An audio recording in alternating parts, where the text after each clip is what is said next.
మాతాజీ వక్కమ్మ తల్లి. గురుదేవుల అనుంగు సేవకురాలు పూజ్యురాలు శ్రీమతి వక్కమ్మ తల్లి, శబరిమాత. నెల్లూరు జిల్లా ఆత్మకూరు తాలూకా మహిమలూరు మజరా బసవరాజుపాలెం వాస్తవ్యురాలు శ్రీమతి మేకల మంగమ్మగారి పుత్రిక చిరంజీవి ఓబులమ్మకు క్రమేపీ గురుదేవుల సన్నిధిలో శ్రీమతి వక్కమ్మగా పేరు చిరస్థాయిగా నిలిచిపోయినది. ఓబులమ్మ 4 రోజుల పసిబిడ్డగా ఉన్నప్పుడు ఒకనాడు తల్లి మంగమ్మ చిన్నారి ఓబులమ్మను గృహ ఆవరణమునందు చాపవేసి పరుండబెట్టి తాను మంచినీరు తెచ్చుకొనుటకు బయలుదేరిపోయినది. బయటకు పోయిన తదుపరి వారి వంశపరంపర గురువుగారు శ్రీ రంగదాసుగారు అచ్చటికి వచ్చుట తటస్థించినది. ఆ ఇంటి ఆవరణములో బోసినవ్వులతో చాపపై పరున్న పసిపాపను కాంచినారు. బిడ్డను గాంచినంతను తదేకముగా తమ దృష్టిని ఆ పసికూనపై నిలిపినారు. ఆ పాపయందు ఓ ప్రత్యేకత గురువుగారికి గోచరించినది. ఆ ప్రత్యేకత ఏమిటని మనమునందు పరిపరి విధముల పరిశీలించుకొనుచుండగా పరమభక్తుడైన గురువుగారికి చిత్రాతి చిత్రమైన ఓ విశేషమును పసిపాపయందు పరమాత్ముడు కానుపింపచేసినారు. కానుపించుచున్న దృశ్యమును పరికించుచూ పరిసరముల ఉనికినే మరిచిపోయినారు. మంచినీటి కడవతో అచ్చటికి అడుగిడిన మంగమ్మ గురువుగారిని ఆప్యాయముగా పలకరించినది. పలుకుల ప్రతిధ్వనిలో పరమాత్ముని లీలామానుష చిత్రమునందు నిమగ్నుడై హృదయానందముతో ఉన్న శ్రీ రంగదాసుగారు ప్రతిగా సమాధానమొసంగి బిడ్డ ముంగిటనే కూర్చుండినారు. గృహమునకు విచ్చేసిన గురువుగారికి సపర్యలతో ఆతిథ్యమొసగినది మంగమ్మ తల్లి. ఆతిథ్యానంతరము పూజ్యులు భక్తాగ్రేసరులు శ్రీ రంగదాసుగారు పరమోన్నతమైన పరమాత్ముని ప్రక్రియలోని అంతరార్థమును పూజ్యురాలు శ్రీమతి మంగమ్మ గారికి వివరించినారు. అమ్మ, ఈ పసిపాప పరమాత్ముని ప్రియాతిప్రియమైన ప్రసాదము. అందులకే శ్రీమన్నారాయణమూర్తి అలంకారపూరితమైన అందమైన తన నిలువునామమును ఈ బిడ్డకు పాలభాగమున చక్కగా తీర్చిదిద్ది నీకు ప్రసాదించినారు. పరమాత్ముని అనుగ్రహపూరితమైన ఈ పుణ్యజీవికి ఈ లౌకిక సంసార బాధ్యతలు ఉండవు. ఒకవేళ ప్రోద్బలముచే ప్రోత్సహించి ప్రయత్నించినను అవి ఫలించవు. ఆ తల్లి దరికి రాజాలవు. ఏనాటికైనను ఈ పరమపూజ్యురాలు పరంధాముని పాదపద్మముల పరిచర్యలో పరిపక్వమై తరించవలసినదే. ఈ విధముగా సర్వేశ్వరుని సృష్టి రహస్యమును ఆమూలాగ్రముగా వెల్లడించి వెడలిపోయినారు గురువుగారైన శ్రీ రంగదాసుగారు. గురువుల మహాత్ముల మహానుభావుల ఆదేశములను ఆలకించి సంగ్రహించుకొను వారలకు ఆ బాటన పయనమైపోవలెనన్న తపన ఆ సమయమునందు ఉద్భవించుట సహజము. జీవనయాత్రను ఆ ఆదేశానుసారముగా తరలించుట బహు అరుదు. ఈ బిడ్డ పరమాత్ముడు ప్రసాదించిన ప్రసాదమని గురువుగారు రంగదాసు గారి ద్వారా మంగమ్మ తెలుసుకొనినది. ఆ సందేశముతో కొద్ది కాలము సంతోషాతిశయముతో కాలము వెళ్లబుచ్చినది. కాలగమనములో కరుణాలవాలుడైన కేశవుని దివ్యానుగ్రహమును మరచి లోకానుగుణముగా 7 సంవత్సరములు నిండని ప్రపంచపు పోకడలు తెలియని పసికూన చిరంజీవి ఓబులమ్మకు తన సోదరుడు చిరంజీవి గిడ్డాయనతో కళ్యాణము జరిపించినది మంగమ్మ. కళ్యాణము నాడు తల్లి బంధువులు కూర్చునమన్న చోట కూర్చుని చెప్పినట్లు చేస్తూ ఇది ఒక బొమ్మలాట ఏమో అనుకుంటూ బహు సంబరముతో గంతులతో ఆనందముతో అతి సంబరపడినది. మునుముందు భవిష్యత్తులో ఇది ఒక మహాభయంకరమైన సంసారమునకు బంధకమని గ్రహింపలేని ఆ పసిపాప ఉరుకుల పరుగులతో పెండ్లి అన్నడి ఆటలో నిమగ్నమైపోయినది.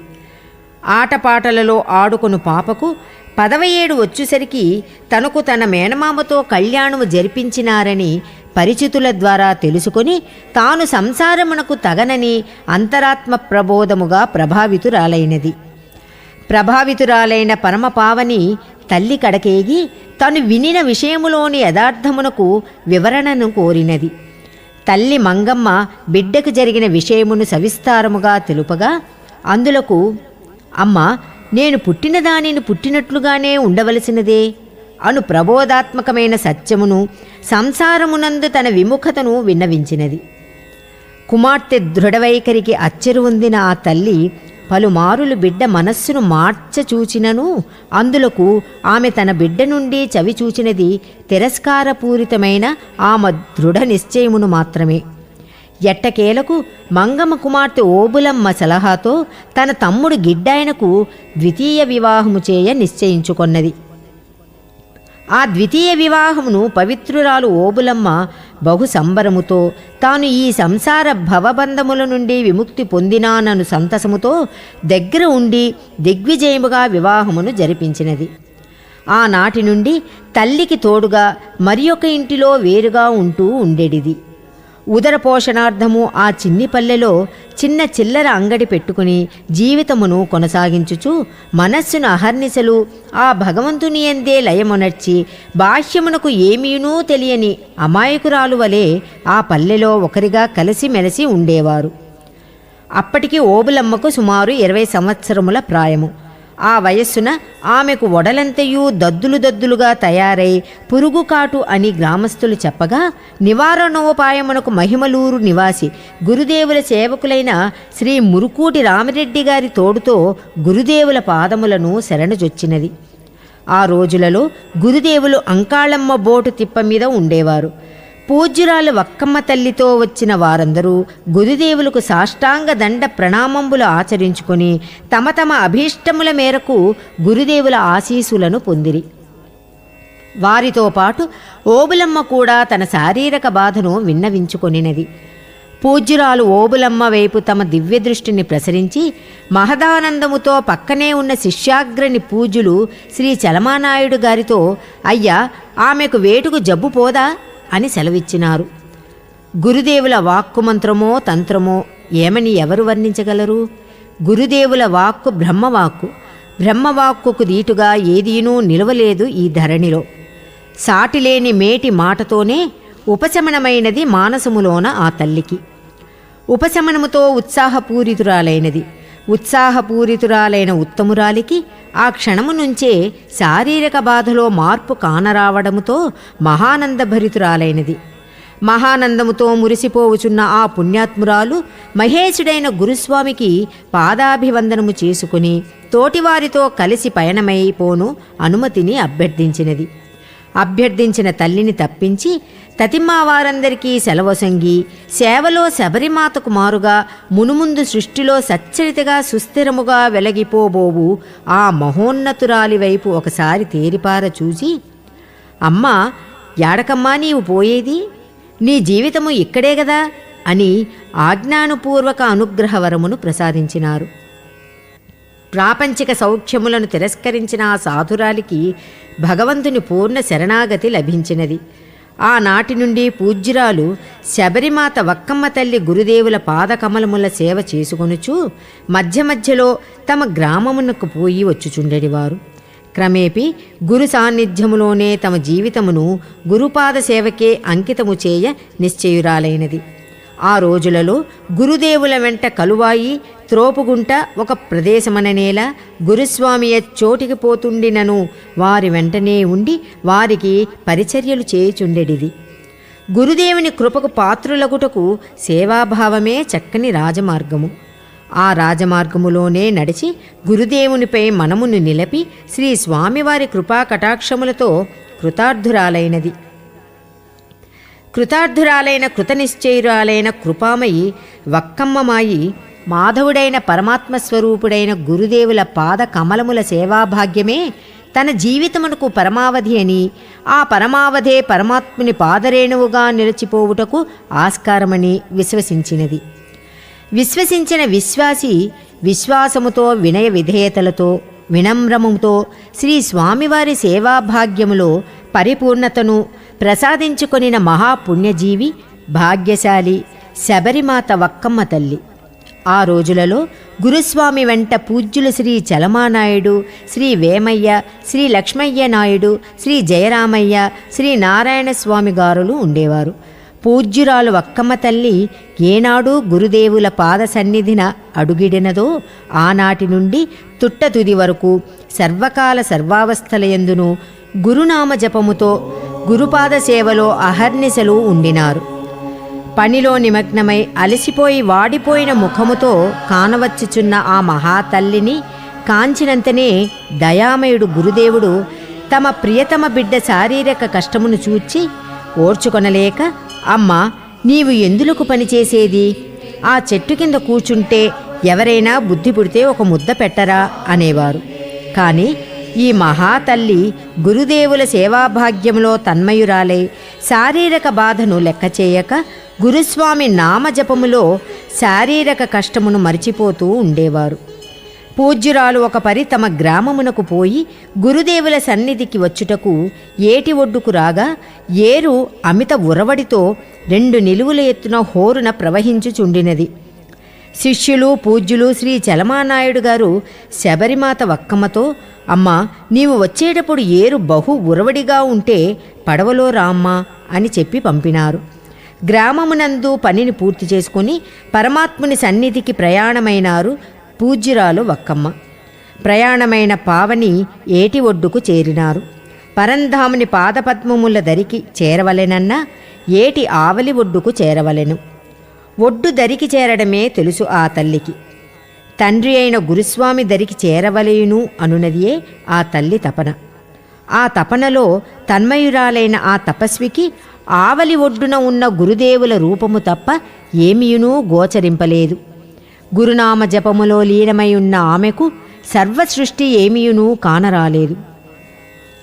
ఆ అమ్మకు ఒక్క గురుదేవుల రూపము బాహ్యమునకు, మనములో గురునామము, ఇవి 2 తప్ప వేరే ఎరుగని పుణ్యజీవికి ఈ నిండు ఏరు అలలు ఒక లెక్కలోనివి కావుగదా.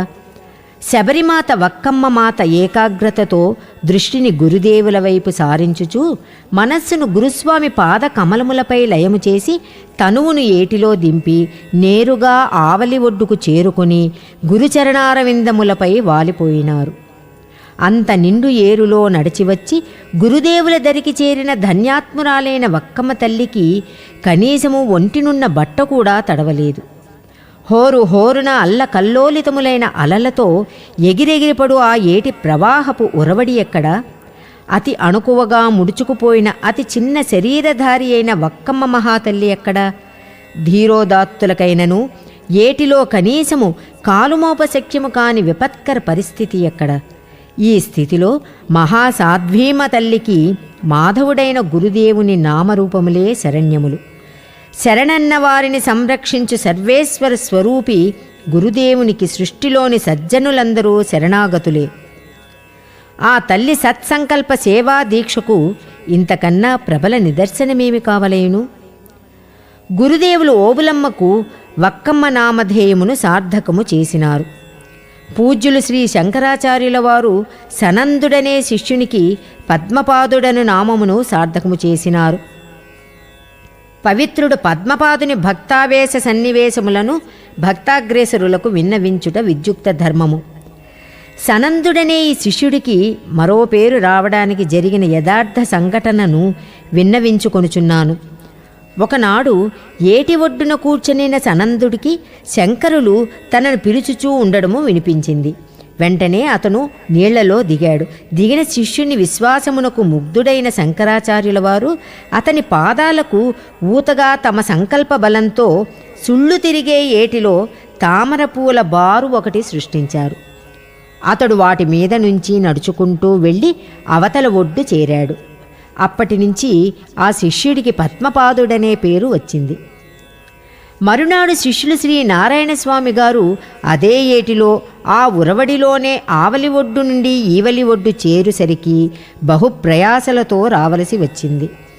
రావడమే తడవుగా గురుదేవులను, స్వామి, నేను నీళ్లలో దిగితే నోటిదాకా నీరు వచ్చినవి, వక్కమ్మ దిగితే కనీసం ఒంటిపైనున్న గుడ్డ కూడా తడవలేదే అని విన్నవించుకున్నారు. దయామయుడు సర్వాంతర్యామి పక్కున నవ్వి, ఆమె వెక్కపొద్దు ఉండినదిలే అని సెలవిచ్చినారు. నాటి నుండి గురు భగవానుల అనుగ్రహముతో వక్కమ్మగా పిలువబడి సార్థక నామధేయురాలైనది. గురుదేవులు ఏటిలో నీరు ఎదురుపారించు రోజులలో గురుస్వామికి పాదముల నుండి మోకాళ్ల వరకు పాచిపోయి నీరు కారిపోరుతూ ఉండినది. శబరిమాత వక్కమ్మ గురుదేవుల శారీరక బాధను చూచి వగచి కడకు తనకు తెలిసిన తుమ్మాకు వైద్యముతో స్వామి బాధను తగ్గించగలనను కొండంత ఆశతో గురుస్వామికి తన ఆవేదనను వ్యక్తము చేసుకొనినది. వ్యక్తము చేసుకొనిన విన్నపమును మన్నించినారు గురుదేవులు. మన్నించినంతనే కడు సంబరముతో ఉరుకులు పరుగులతో తుమ్మాకు మొక్కల చెంతకు చేరి మితిమీరిన సంబరముతో తడబడు అడుగులతో తుమ్మాకును కోసుకొని వచ్చి బాగుగా నూరి గురుస్వామి పాదములకు పట్టించను రాగానే శ్రీ స్వామివారు అమ్మో ఈరోజు అంటకూడదే అని సెలవిచ్చినారు. సెలవిచ్చినది సర్వేశ్వరుడైన గురుదేవులు. సెలవును ఆలకించినది సేవకురాలు వక్కమ్మ.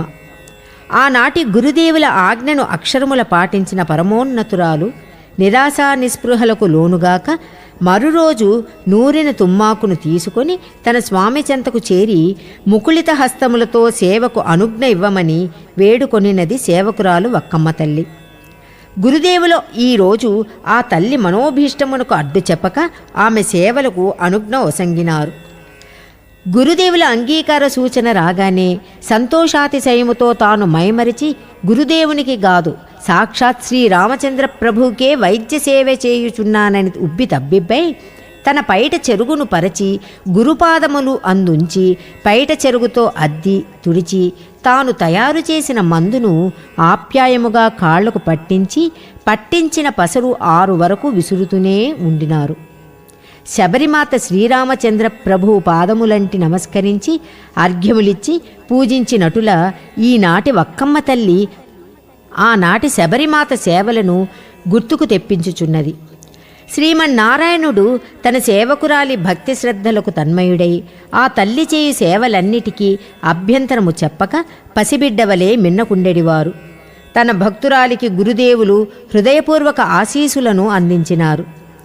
గురుసేవలో తన జన్మను సార్థకము చేసుకొనుచున్న రోజులలో ఒకనాడు గురుస్వామికి స్వామి నేను కాశీ చూడవలేను అని తన చిరకాల వాంఛను విన్నవించుకొనినారు. సృష్టికర్త గురుదేవులు అమ్మా నీవు కాశీ చూడాలా అంటూ ఉండగానే ఆ తల్లి సమాధి స్థితిలోనికి జారుకున్నారు. సుమారు 2 గంటల అనంతరము మేలుకొని స్వామి తమ దయవలన కాశీ విశ్వేశ్వరుని దర్శించినాను, గంగానదిలో స్నానమాచరించినాను, ఇంతకన్నా ఈ జన్మకు కావలసినది ఏమున్నదని అతి సంబరముతో విన్నవించుకొనినారు. సుషుప్తిలో ఉన్నప్పుడు ఆ తల్లి దేహమును మాత్రము బాహ్యమునకు ఇచ్చట కానుపింపచేసి ఆ తల్లి కోరికలు నెరవేరునటుల కార్యరూపముగా మలచిన కరుణామయుడే మన గురుదేవుడు. సృష్టిస్థితి లయకారులుగా అవతరించిన గురుదేవులకు సర్వస్య శరణాగతి.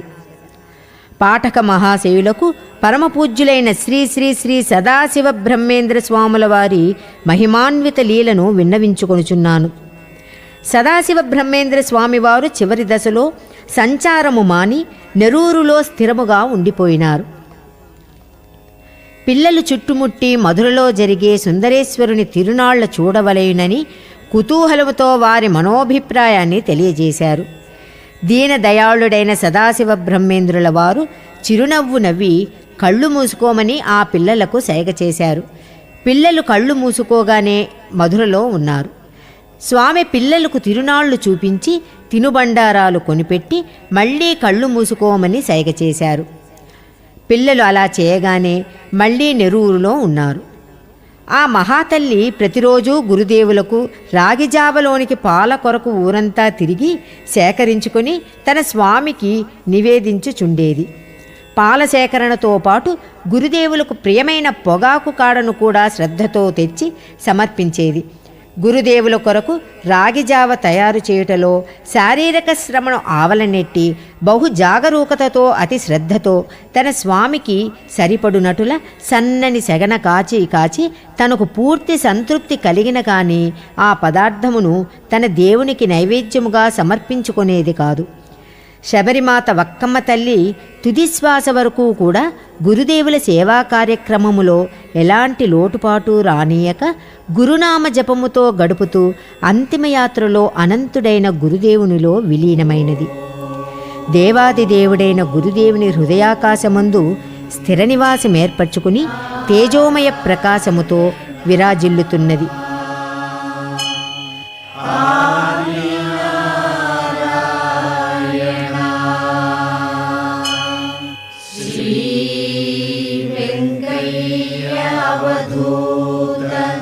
स्वामिये शरणं తల్లికి శతసహస్ర వందనములు.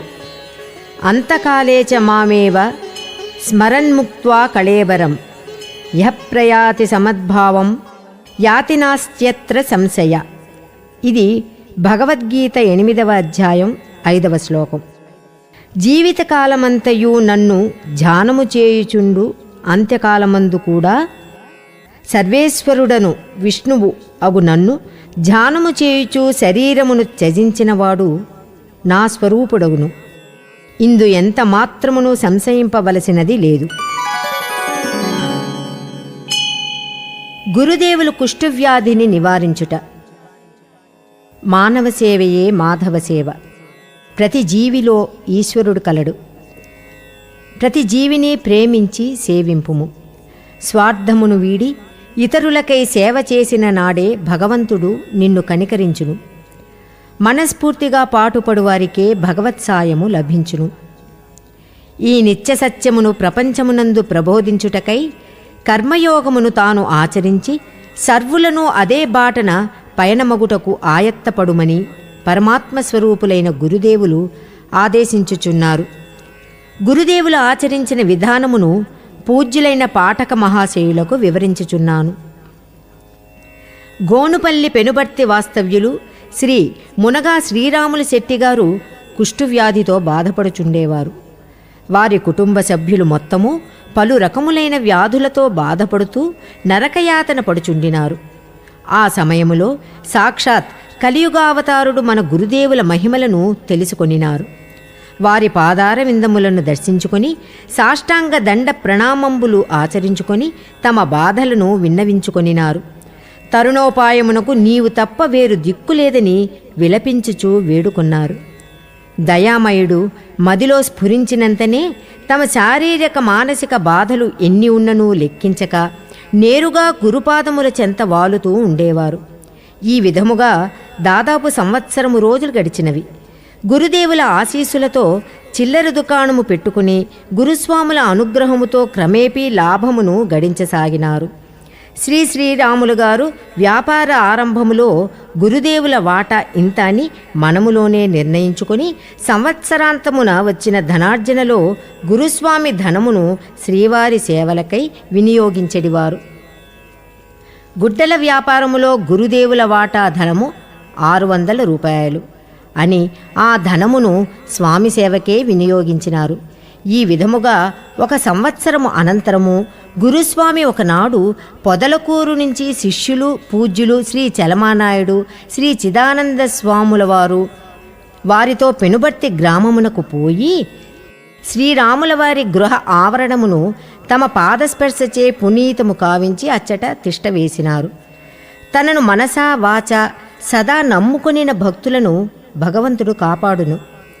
గురుదేవులు తమ భక్తుని దీనాలాపములకు దయార్ద్ర హృదయులై దరిని చేర్చుకొని దర్శన స్పర్శ ఆసన మంత్ర భిక్షలతో వారి కుష్ఠవ్యాధిని మటుమాయము చేసి వారికి పునర్జన్మనిచ్చినారు. దర్శన అనగా కలియుగావతారుడు భగవత్ స్వరూపులు గురుదేవుల దర్శనమే దర్శనము.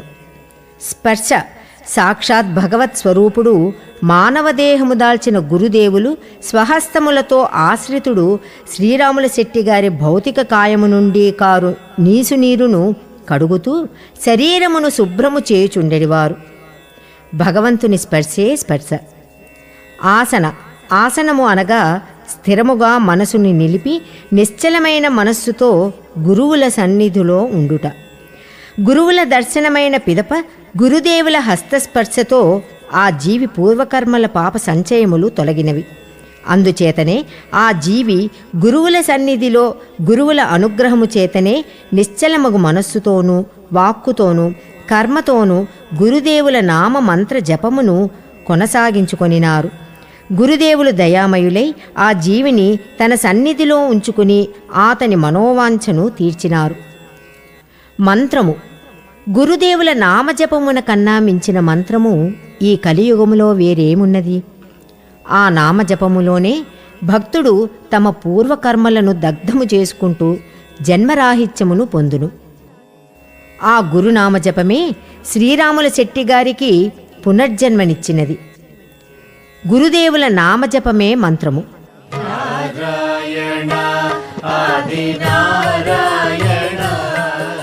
భిక్ష తుట్టతుదకు వాని మిగులు కర్మ నివారణార్థము భగవంతుడే అచ్చట పాదము మోపి గుండములు వేయుచు తత్ నివారణార్థము గురుదేవులు అచ్చటనే భిక్ష చేయుచుండుటచే వాని వ్యాధి ఆ కాయము నుండి వీడి పునర్జన్మకు తావిచ్చినది.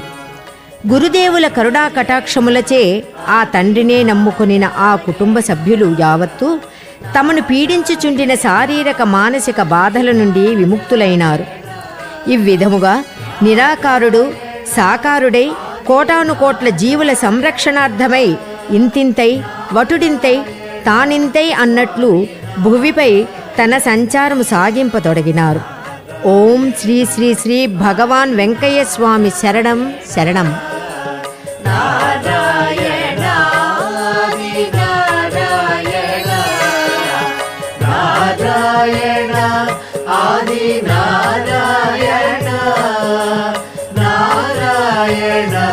స్వామి నారాయణ నారాయణ స్వామి నారాయణ నారాయణ స్వామి నారాయణ.